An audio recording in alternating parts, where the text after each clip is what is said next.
जी हाँ लेकिन दोस्तों, हमारे नमस्कार। फिर से आपका पुराने लोगों स्वागत को है याद नई होगा वीडियो में। पीएल दोस्तों 480 में आपको बता दें, माननीय पीएल वीरेंद्र खटीक 480 द्वारा में गेहूं आज आया ग्राम था। स्तोन में जो गेहूं पावर ऑस्ट्रेलिया से प्लांट आया का था, उद्घाटन किया गया। दोस्तों वहां जी की हाँ, जनता वीडियो को नहीं आगे खाती थी, बढ़ने से पहले आप लोग वहां के चैनल को जानवरों कीजिए को खिलाया सब्सक्राइब जाता एवं था। लाइक।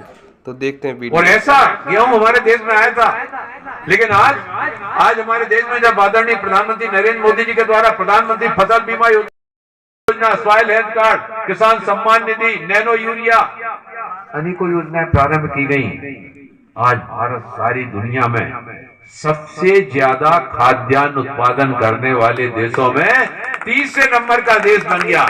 दुनिया में जो सबसे ज्यादा खाद्यान्न उत्पादन करते हैं उसमें तीसरे नंबर का देश बन गया।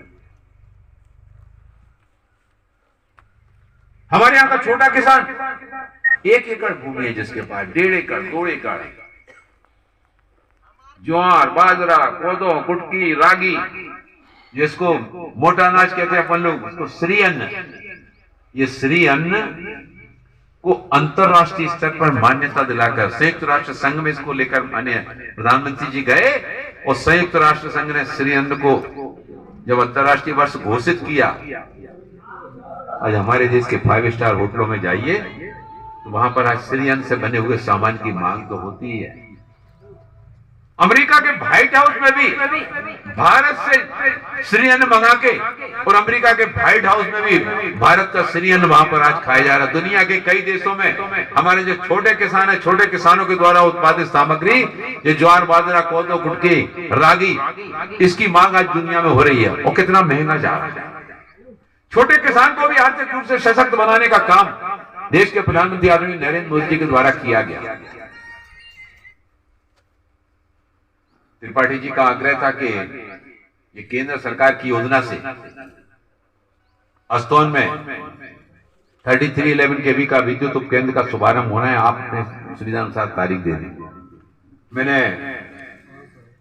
दिल्ली में था, वहीं से बात हुई, तारीख भी दे दी।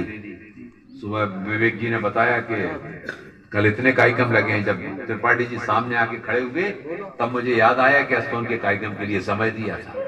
अब सुबह से लगातार कार्यक्रम करके आए, इसके बाद बंदीगढ़ भागना है। पानी रास्ते में, मैंने कहा गाड़ी में पानी नहीं था, सुबह से पानी नहीं पिया था।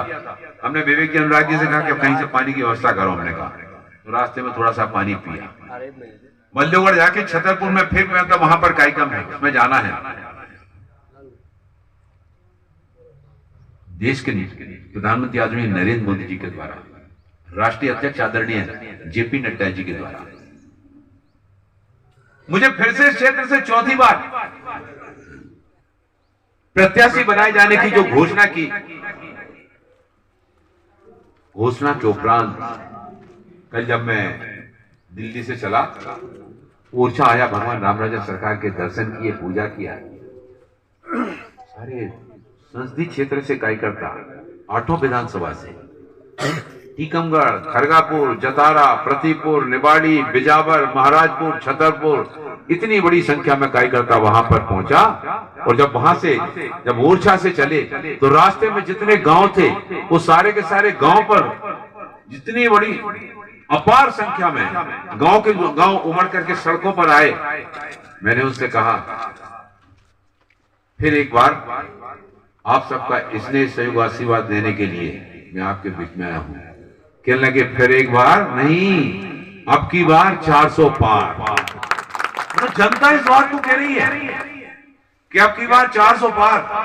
बोले चुनाव आपको नहीं लड़ना है, चुनाव तो बोले हम लोग लड़ेंगे।